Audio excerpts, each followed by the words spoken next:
kind of a year has it been for me? Not bad. Pretty average. Taking the shade right out of the sun. Whatever made me think that I was number one? I ought to know. Easy come and easy go. Just sitting it out, spinning the dial, thinking about the chump I've been. I had to smile, didn't I know? Easy come and easy go. She wasn't kind, I wasn't smart. I lost my mind and fell apart. I had to find myself in time so I could start all over again, hanging around, taking it slow. So happy I found I still could smile and dig the show. Let me know, easy come and easy go. All together. Yeah, we were dead 4 hours. My mum used to send me to the shops, you know. I used to do all the shopping. She sent me to the butcher's. She said, Ken, go to the butcher's and ask him for a sheep's head and tell him to leave the legs on.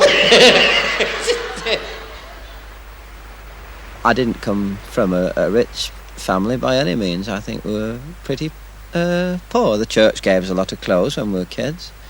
And lots of people, neighbours had often given me things, like when I was delivering papers. I remember one lady. I remember her giving me a pair of trousers because I'd got holes in the knees of mine, and she'd given me this pair of check trousers, and I thought it was weak when I put them on. They were marvellous. When my father died, my oldest brother Jim looked after us, which is a good thing, because if he hadn't have done, I'd have probably been one of these tearaways, you know. He laid down the laws of what you should do and what you shouldn't do, more or less, as far as right and wrong was concerned, and I owe a lot to him. He said, you know, buy yourself a ukulele and a tutor book, so I bought this, and he said, now you put your fingers there, and he'd say, put your fingers there, will you? And I'd have neck ache through looking down to see where my fingers were going onto the frets. And it was just through sticking at it like that the banjo ukulele came along. Kenny always had that happy-go-lucky, cheeky way with him, you know. I think this figured right through his life. He used to joke he was an imp, you know, that type of person. You know, you have to march into the CO's office, and the RSM goes, left, right, left, right, left, right, left, right, left, right, and your legs are going that fast, you know. Well, this was a highly polished floor. And when he told me to halt, you know, you have to bring one leg up and then slam your foot down. Well, when one of my legs was in the air, the other, I just slid along on the floor, and my knee at his desk, and his inkwell welt all over his papers. I didn't know whether to laugh or cry, you know. But he was up on a garage roof, you know, and of course he only falls through it. Something always happens to him, you know. If it's going to happen to anybody, it'll happen to Ken. He tells me that one day that he knocked a telegraph pole over with one of the tanks. He lost control of the tank. And the things that he used to tell us, well, it was just like watching one of George Formby's films. Oh, you mustn't miss your last bus home. It's a long, long way to roam. Toodaloo, toodaloo, take your places in the queue. You mustn't miss your last bus home. All together. I know I've been on the bus sometimes, going home, and people I've been on the top deck there, strumming away there, and everybody's been singing on the top deck of the bus, and the poor old driver down below with the stamping feet, he must have driven him mad, because one day the bus driver stopped the bus, and the bus sent the bus guard upstairs, and he said, just pack that up, because the driver can't concentrate. And there was a policeman sat next to me, and he said, you carry on, mate, it's all right. They can't touch you for it.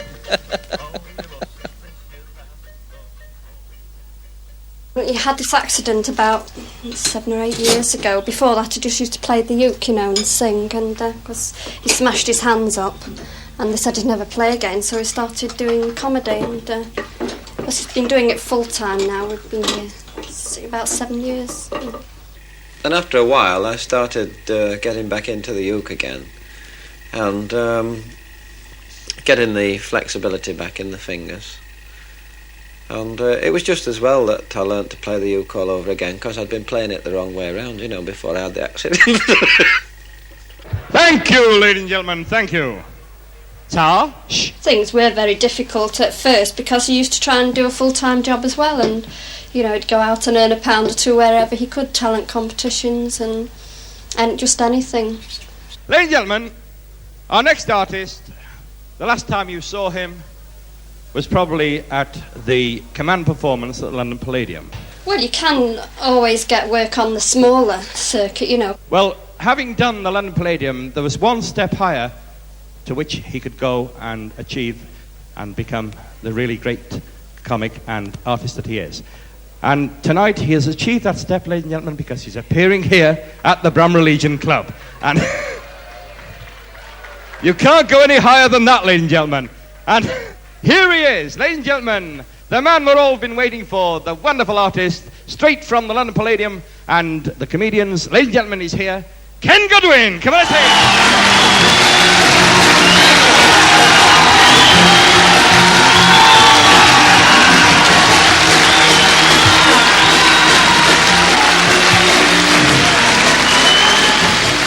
Thank you very much.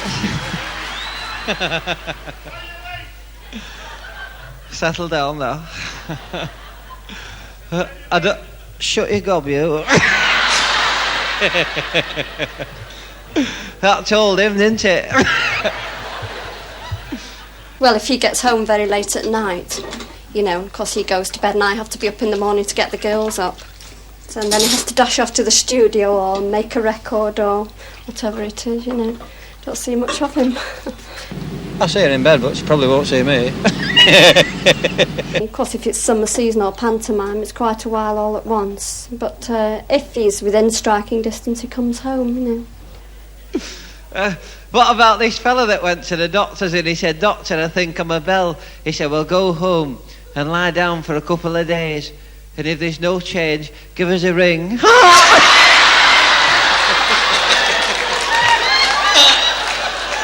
Well, I suppose I'd always told the odd gag, but I started telling jokes when shortly after I'd had an accident on a playing field. I was standing underneath a crossbar and it fell down.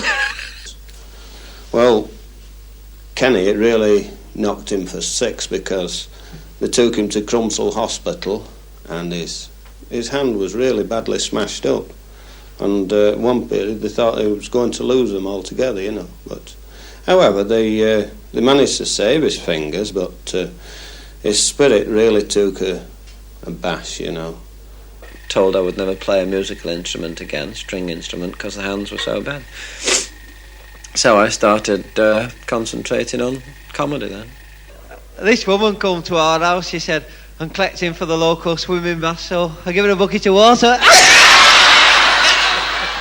And I've worked pubs and clubs for years, and that's where I've served my apprenticeship.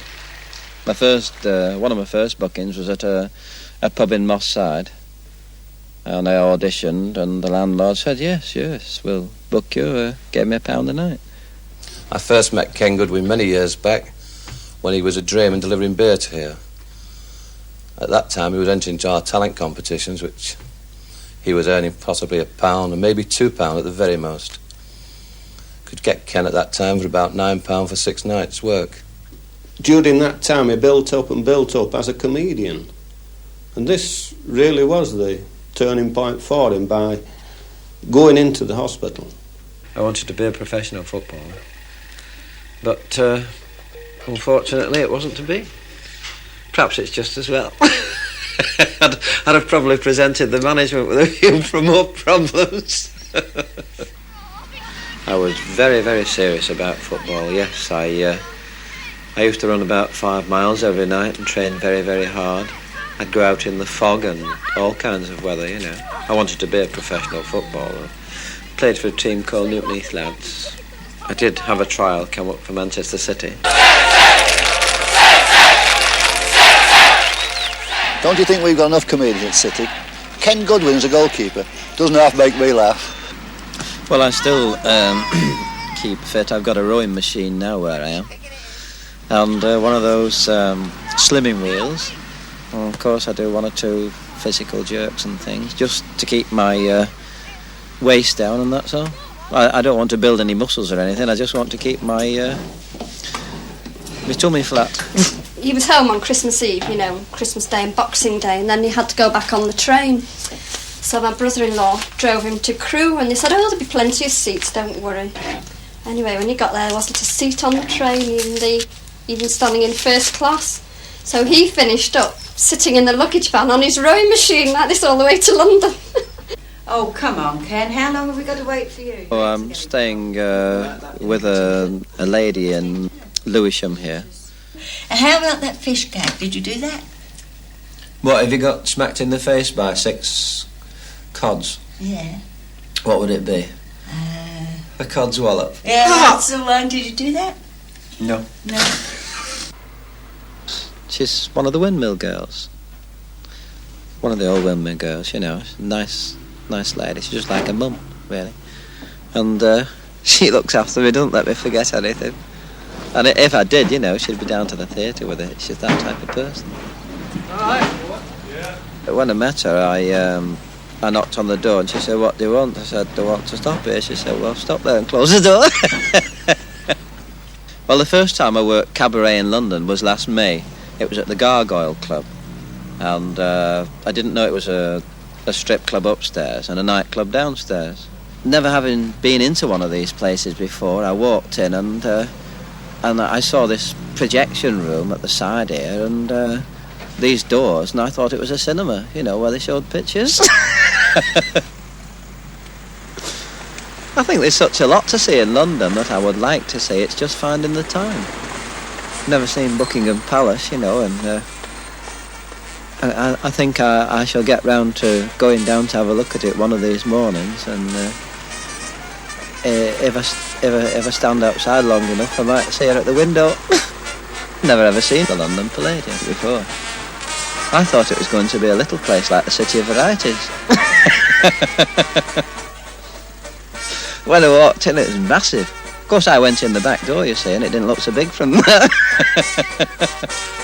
I've done lots and lots of jobs, you know. I think the trouble is, I've been looking for the right type of employment for a long, long time, and I've tried that many jobs. Now I feel that I've found it. Many a time I've gone into agents' offices, you know, and they say, what do you do? I say, well, I sing and I play the banjo and I tell jokes and things like that, you know. And they say, yes, well, leave your address and we'll sort something out for you. And then I'd still be asking them months and months later, and they were still sorting something out that never came. You know, it's just one of those things you slog and you think, oh, I'm never going to get off the ground at all. To get on in show business, I think there's a certain amount of luck involved.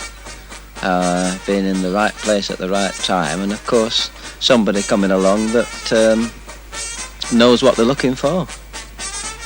I've been to many an audition and rhubarb each time, nothing doing. I just carried on working the clubs and more or less hoped that somebody would see me. Of course, my manager put me in these places where they knew that a certain person would be as well. Mikey was invited me along to a shop window. There were about 30 or 40 acts auditioning for the same job. So I went along and did a little bit of comedy and a couple of banjo songs and got it. My very first banjo was about 3 years ago, and I was playing Simon in that. I think I had about 3 words to say in it. Like, oh, puss has fallen down the well, and that was me finished. So I never had a chance to shine at all, you know, or impress an audience. Consequently, I wasn't invited back. He wasn't very good. he wasn't very good at all. He was a cross between George Formby and Ken Platt, and I don't think you got the best of either. In my profession I'll work hard, but I'll never stop. I'll climb this blinking ladder till I get right to the top. Oh, Mrs. Moore lives next door. She has children by the score. When I go in, when I'm cleaning windows, dun, dun, dun, dun,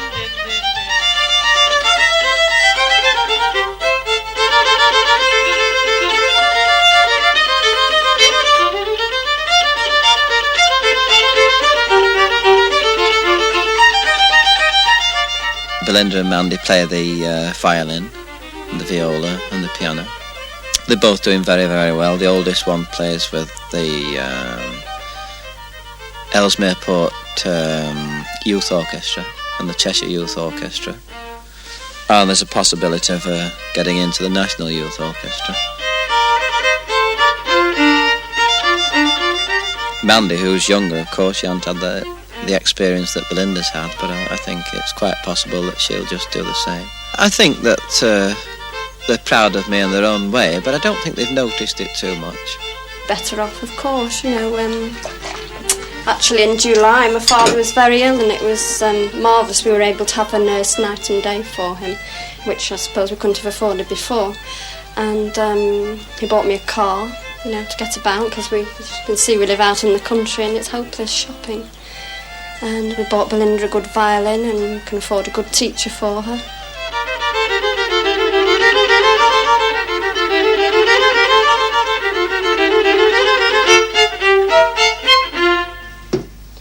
I always felt that he had it. He used to get depressed about it at one time. You know, he'd say, well, I'm not getting anywhere. I say, when the time is right, you will. I was talking to the wife the other day. She said, you see that fella over there, Ken? I said, yes, I was just looking at him when you said that. And she said, well, he's been out with every woman on this estate except one. I said, who's that, love? She said, I think it's the woman at the corner shop. All Mike Hughes's acts have come through the shop windows. Anybody that's connected with entertainment comes along to these shows, and they see what they have in the market to offer, you see, for clubs or theatres or whatever it is.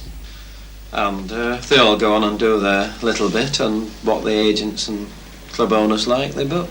Ken's shop window, he was then Ken Goodwin. He developed into Ken Goodwin. At that time, he was Ken Goodwin. He wasn't George Formby and Ken Platt rolled into, you know, mixed. He was himself at that time. So he was very, very good. He pulled the place down here. And this Irishman rang up the airport. He said, is that reception? She said, yes, it is. He said, could you tell me how long it would take me to fly to Ireland? She said, just a minute. He said, thank you very much. A friend of mine, when we went round there one day, and she sent her daughter down for an autograph, and afterwards her mother said to her, well, what was he like? And she said, he was just like a daddy, you know, and I thought that was a lovely compliment. It's upside down.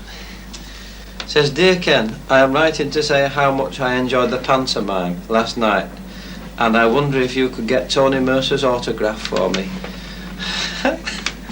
I think he's very good. P.S. You was all right too. Yours sincerely, Debbie Jones, age 12. Little tinkers, aren't they? Things didn't start happening for us on the Comedians show until the Comedians put us on the map earlier this year. For instance, Ken's summer season, his billing was at the bottom of the list. But by the end of the summer season, he was the fellow that people were coming to see. I was supposed to follow these girls on in one scene, and I heard this music and I thought, oh, that's where I go skipping on. And Jimmy's supposed to follow me. I go on from the wings and Jimmy's supposed to come on down the middle. So I went skipping on to the middle, and where there should have been one girl on stage when I got there were three, and I thought, this is funny, there's more girls here than there usually are. And they all looked at me agog, as much as say, what are you doing here? You shouldn't be here now. So I thought, oh, what have I done? So I just turned around and skipped back off. And as I skipped back off, I saw Jimmy Clitheroe skipping down the middle. And he went, oh, and turned around and went back off. It was comical. Jimmy Clitheroe says, what was you doing, Ken? Oh, it was funny.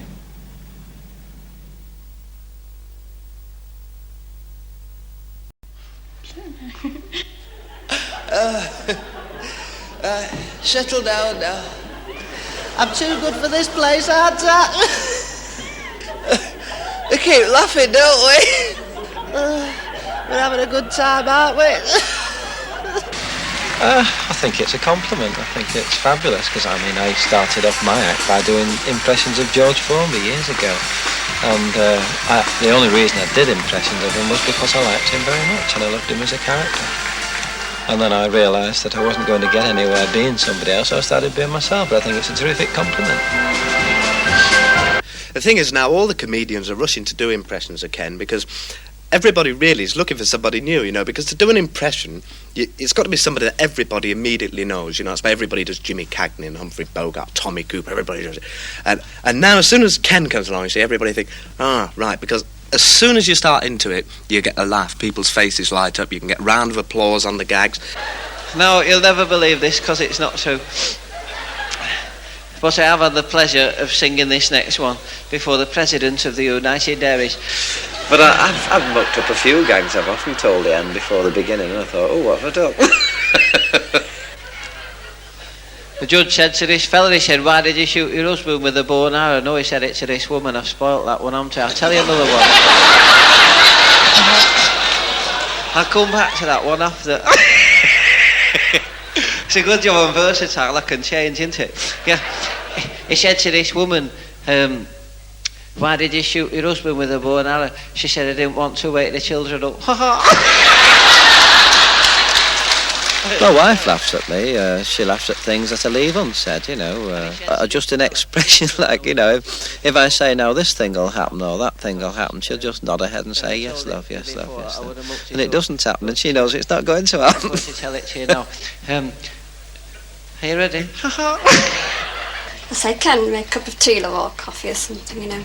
He goes over to the cup and then he stands there and I shout, Ken, tea! Oh, yes, yeah.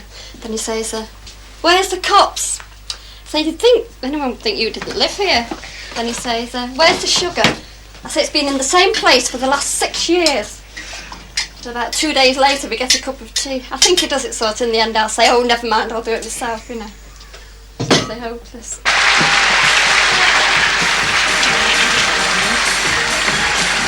He's so absent-minded. I don't know how, when he goes on the stage, he remembers all those jokes and things. Well, funny, corny gags I can remember very easily, you know, which I know would make a kiddie laugh. Those gags come very, very easily. If they make kiddies laugh, they make me laugh. Where's that Simon? I got away with my gags, same as Bernard Manning gets away with my gags.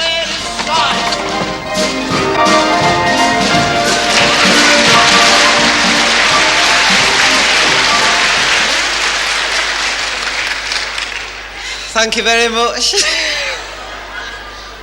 Settle down now. I don't want you to make a noise because I've got a headache. I was putting some toilet water on my hair and the seat fell down. I don't think people have really ever laughed at my jokes entirely. I think they're laughing at the joke, but they're laughing at the character also at the same time. And if I walk out onto a stage and go, if I shrug my shoulders or say, or just blow down the mic and go, chesting, things like that, they'll still laugh without saying any jokes, you know, without pattering at all. Didn't even let me go to the Royal Command. That was terrible. I suppose it's like in any other job, really. You know, a husband wouldn't like his wife to be watching him all day and makes him self-conscious. Oh, no, it didn't! He'd got left in Cyprus once. He should have been home a day before. And he'd put his passport in his jacket. Of course, it had gone down onto the plane in the case. And, of course, when he came to go, he couldn't. So another comedian phoned me up the next day and said, Ken's still in Cyprus, you know, you can't get home. Oh, no, it was!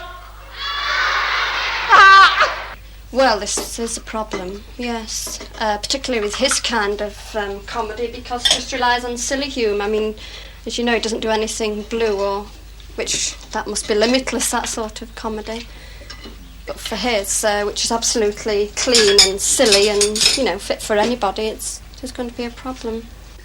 I've never ever done blue gags in clubs. There are plenty of comics that go around doing that, you know, so I'd rather be me, and I think it's a little bit more original these days, being clean. What about the little lad in the orchard pinching apples and this copper caught him? Should have got you. Should have putting them back. The so-called comics of the day seem to be worried about us on the comedian show using up all the material for gags. I think they should get off the backsides and work a bit harder and look for more gags like we have to do. There's millions of gags. They should go round Yorkshire and do a working men's club, do 4 spots a night. And then go back 3 months after and try and do those same gags again and see what happens. Ken, for me, he's got millions of gags, but he doesn't need gags. He can just stand there. I'll laugh me head off. All right. Go on, I will. I think you're rotten smash. When I first met him on our very first date, you know, brought him home and we went into the lounge and he said, I'd never met anybody like this before, you know, the people I knew were all, you know, staid and that, and he said, look through this. So I looked through, I couldn't see anything. Then he was killing himself laughing, because when I took it off I had a big black ring and that was half it. So I thought, right, I'll get my own back. So I got some herbs from the shop. Well, I'd had them before, so I knew what they were like. And I put some in his tea or coffee, I can't remember what it was now. Well, the next day he thought he was dying. They give you the most excruciating pain, you know, and he said, oh, I've been ill today, and of course I was laughing then, and that was how we first met. 5'2", eyes are blue, but oh, what those 5 foot can do, has anybody seen my girl? Turned up nose, turned down hose, never had no other beau, anybody seen my girl? And if you run into a 5'2", covered with fur, diamond rings and all those. Well, my wife does all secretarial work and phone calls and business transactions, because if I started doing business transactions and signing contracts, I'd probably wind up doing 10 years in the Foreign Legion.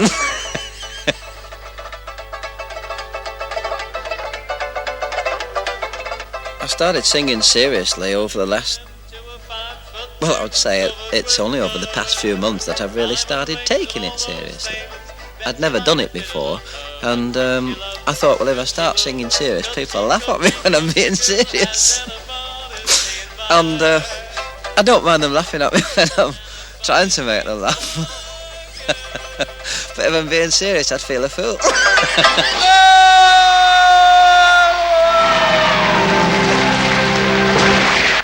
You put your earphones on, Ken? Yeah.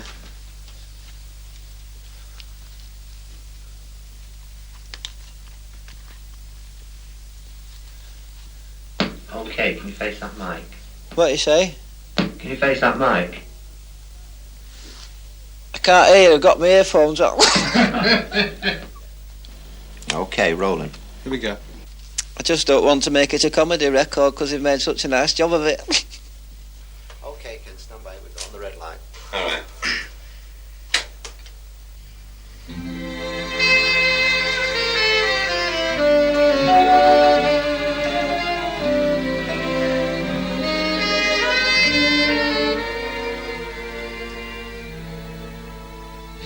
When skies are cloudy and grey, they're only grey for a day. So wrap your troubles in dreams and dream your troubles away. Just remember the sunshine always follows the rain. So wrap your troubles in dreams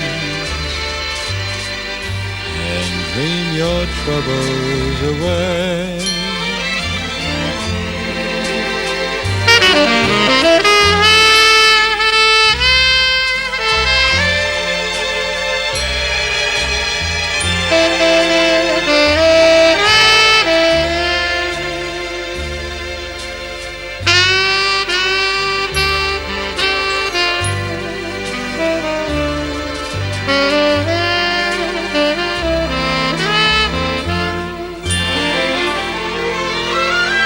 Your castles may crumble, that's fate after all. Life's really funny that way. No use to grumble, smile as they fall. Weren't you king for a day?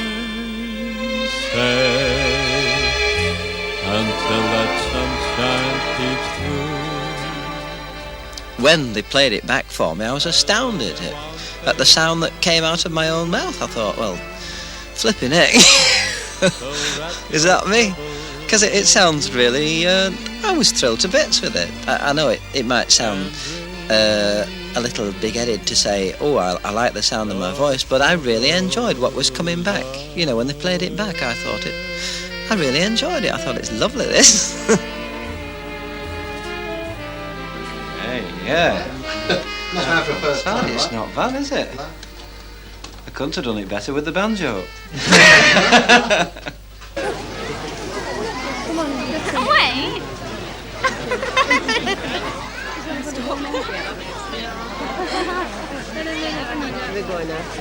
We'll be all gone in a bit. Wait. I've got another 10,000, you're all right. When people say to me, what's it like to be a star, I can honestly say that I don't know, because I don't feel like a star. It's funny, really, you know, because all the shop assistants, you know, they just look at him and they even come running out of the shops. Mostly women, you know, even from young ones and older ones, and they think it's fabulous.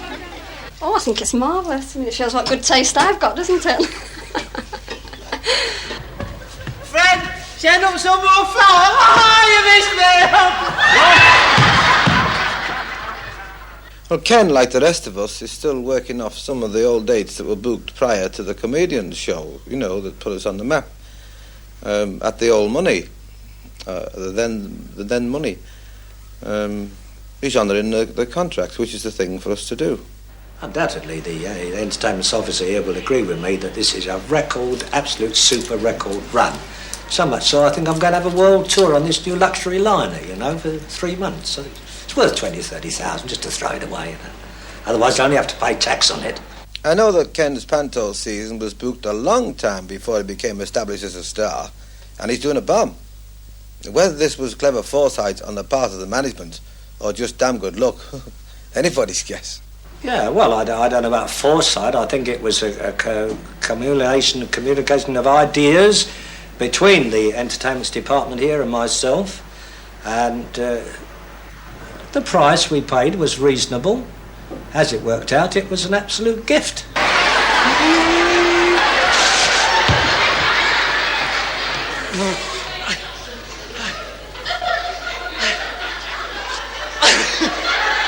You didn't say it, did you?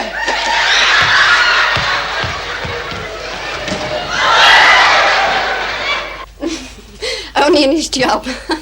That's the one field where he really is. He really knows what he's doing. And he doesn't forget what's in anything else. Oh, it takes me, his manager and his producer all the time to get him where he's going, you know, on time. But I didn't realise this. I was in Mallorca at the time, and I was in my room, and a note came underneath the door saying, go to reception. So I went to reception, and they said, there's a telegram here for you. So I opened it up. Because I knew what it was, because his manager had warned me, but he didn't want to tell Ken until it was absolutely certain. Excuse me, I'm someone pinching the fish.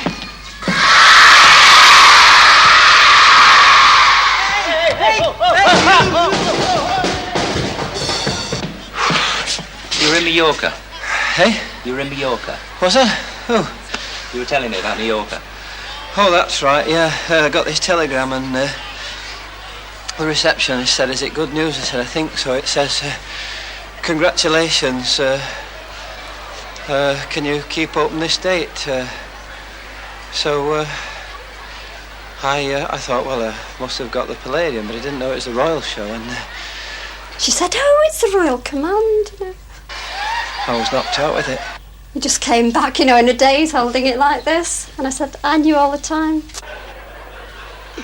I'm too good for this place, aren't I?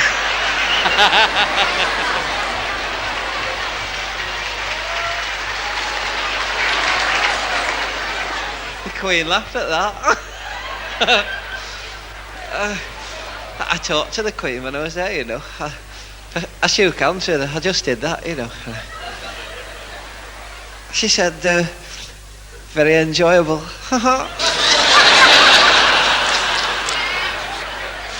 And then she said, where are you working this week? I said, I'm in Bristol. And she said, very good. And then she went. And then Princess Anne came up to me and she said, very enjoyable. And where are you working this week? I said, your mum's just asked me that.